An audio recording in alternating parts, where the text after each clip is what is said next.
Hi, good morning, YouTube. Thank you so much for tuning in for today's live video. I'm Alexandra with MDPen, and today I wanted to talk about some of the differences between male and female acne, and also how it can affect males and females differently, the ages that this acne tends to happen, and who has it longer. So please participate in the comments. I would love to hear from you guys and share your own experience, whether maybe you have acne or maybe you're a provider who treats a lot of acne. I would love to hear from you. And as always, I will give away a shopping code towards the end of the video. So when we think about early acne onset, obviously this happens during the teenage years, sometimes as young as the preteen years. You can see children producing more oil in their skin as early as 10 years old. And in cases like this, I recommend starting them out on something like a glycolic creamy wash or something like this. But typically the acne isn't too severe yet.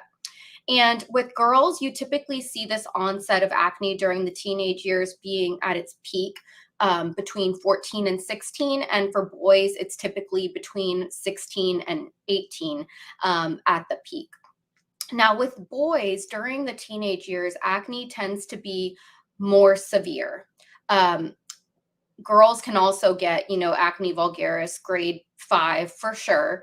But as far as full face severe acne, it does tend to happen more within boys.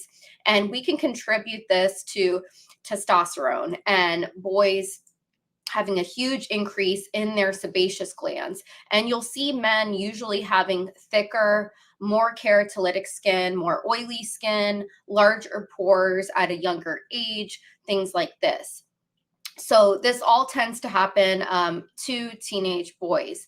And typically with boys, it's interesting because yesterday was World Mental Health Day. And of course, I touched on psychology, acne, how it can really change your mood.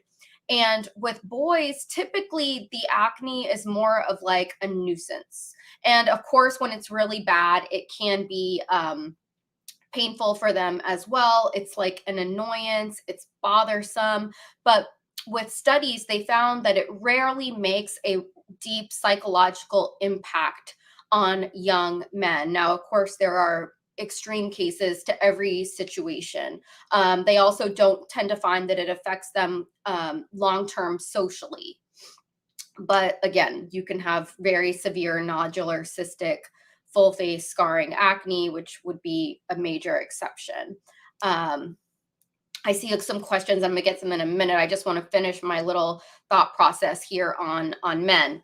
Now, due to the severity of the breakouts, I think with boys, it is, if you want to treat and prevent scarring early on, if you're seeing, and dermatologists will agree, if you're seeing this acne grade 5 as young as age 14, sometimes these become candidates for oral antibiotics. Sometimes Accutane can be started at these ages if you do want to prevent that full face scarring on the cheeks. A lot of times on young men, you'll see the rolling scars, a lot of those, a lot of boxcar scarring, things like this. But the bright side for men is that they tend to stop breaking out in the early 20s. And this acne can be completely over for the rest of their lives. Again, we have the small percentage of exceptions. And I think it's about 5% of men say that they suffer from acne as adults. So this would be, 30s, 40s onward. I'm going to look at some of the questions now real quick. I've just finished talking about men. Triggers can be the same. So I see a question about triggers. They can often be similar. Now with boys, and we have things changing too. Girls are also playing football. Obviously, girls have played baseball, lacrosse, things with helmets, masks. If they're commonly male sports, you'll see triggers from the sweating. So if boys are more, if they're more involved in sports, more athletic, and they're not having the same hygiene issues or the same hygiene practices. So let's say the girls are better about cleansing their faces after participating in sports. boys need to do the same because they're getting more severe breakouts as a result of helmets, ball caps, things like this. But stress is a factor, and honestly, genetics is huge. Even at the end of the day, you could be a teenager doing all the right things, you know, not eating triggers and also practicing great hygiene issues. But if your parents or one of your parents had this type of acne, you're going to get it. So it's important to be treated, it's important to be seen. Not just by a skincare professionalist, but when the acne becomes that severe, definitely see your primary care, your pediatrician, and make sure that you're referred to a dermatologist. Um, I see a question here. What age does acne usually stop for females? So let's talk about this now. Now, with women, there are varying levels of hormones throughout our lives. And we are very complex creatures, of course. So we have a complex hormonal makeup. And we experience, obviously, puberty just as boys do. Down the road, there's pregnancy, there's perimenopause, and there's menopause. And with women, you have these phenomenons like late onset acne. So a woman that has never had acne her whole life, not as a teenager, whatever, she has her first pregnancy, let's say in her 30s, and she's coming to you with a full face of acne. And she's like, I don't understand this. So this is that late onset acne. This is a result of the pregnancy, the hormones. You'll see women that go off of birth control, having to adjust to these hormonal changes. And with women, the statistic, and who knows, it may be higher now. It was 35% of women will have acne in some shape or form till the day they die.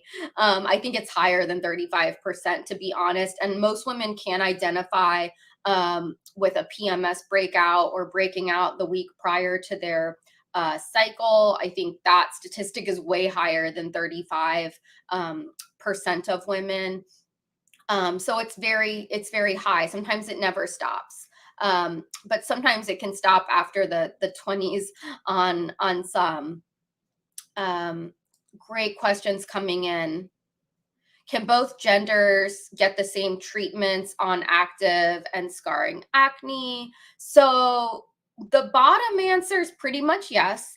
Microneedling and RF microneedling are going to be great go-to treatments for acne scarring.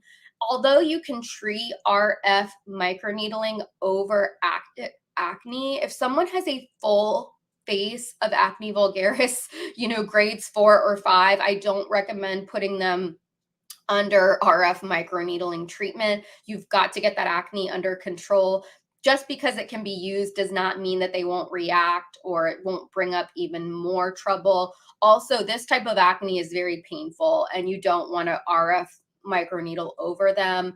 And obviously with regular microneedling, you don't want to needle over active acne. So if they have more than a couple breakouts that you can't just skip and go around, you need to clear up their acne before treating them. But yes, the treatments for scarring will be very quite similar. And my advice is to try to get that active acne under control. Again, if you need to bring in topical prescriptions, if they need to see a dermatologist for this, a plastic surgeon, definitely do so. Let's see. So let's get into some skincare talk before I forget, guys. The code I'm going to give you is acne11 for our website to save some money. Hi, Alex. Do you recommend toner and moisturizer for teens experiencing breakouts? Yeah, so I definitely do. So with MDPen, we have an HA Copper Mist product. And what I'm going to show you is actually our men's aftershave kit in this bag.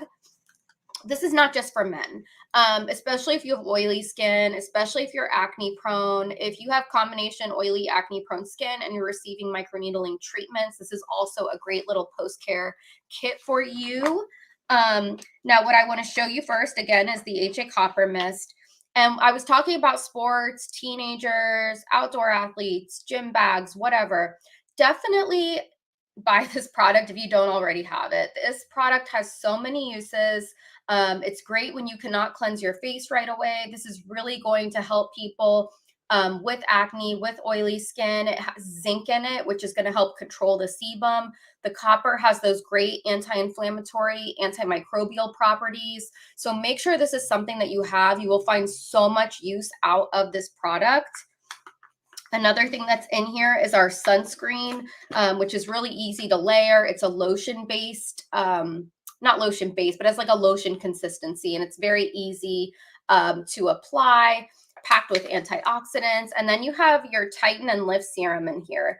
And this is MDPen's lightest serum, really great for oily skin, acne prone. It has green tea in it, which is going to help lighten some of the PIH you can have from leftover residual pimples, and also lactic acid, which is a really easy to use alpha hydroxy acid in the skincare. So it has those 3 products in it.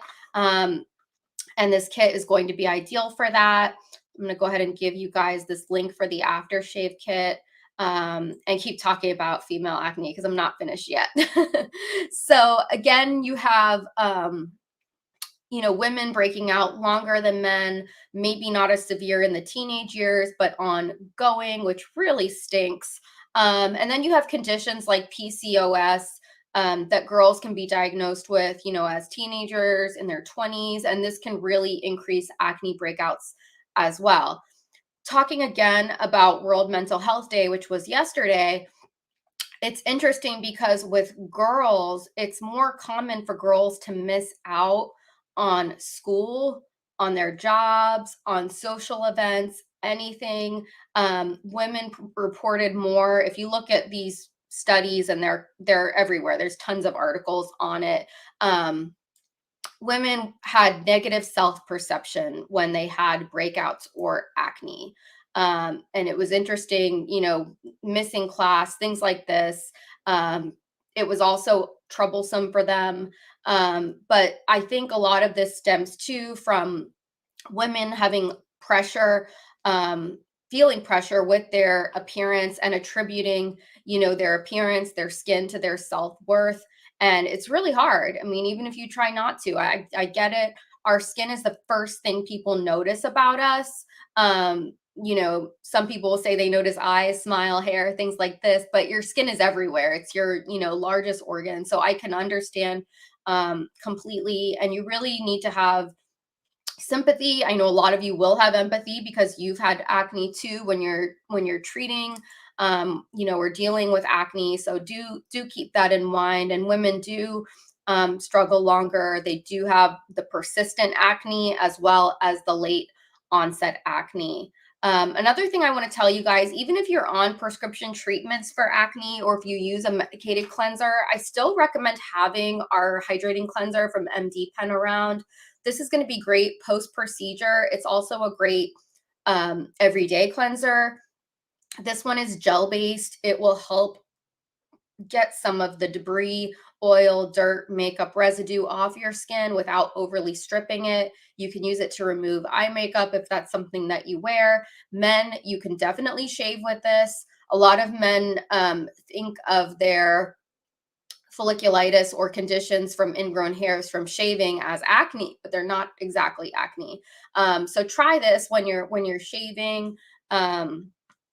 And see if that helps as well. So along with the men's aftershave kit, I do recommend getting the hydrating cleanser. And if your acne is more, not super persistent, you're not breaking out on a daily basis, you don't need a prescription strength retin-A from your dermatologist. If you are able to use a retinol, and if you want to start out on a retinol, we do have the Radiant Retinol from MDPen. This is a balancing complex. It has pre and probiotics in it, as well as niacinamide. It's going to control areas where you're dry, areas where you're oily, packed with ceramides. And I haven't heard of anyone having a long adjustment period to starting this retinol. So not irritation, no flaking, no heavy skin purging. So definitely check that out. Please like this video if you're enjoying it. Subscribe to our channel. I'm also on Facebook and LinkedIn, and Sydney is on Instagram. on Mondays. So thank you guys so much again for this participation. Definitely check out these products on the website if you haven't already. And I look forward to seeing you again on YouTube. Bye, guys.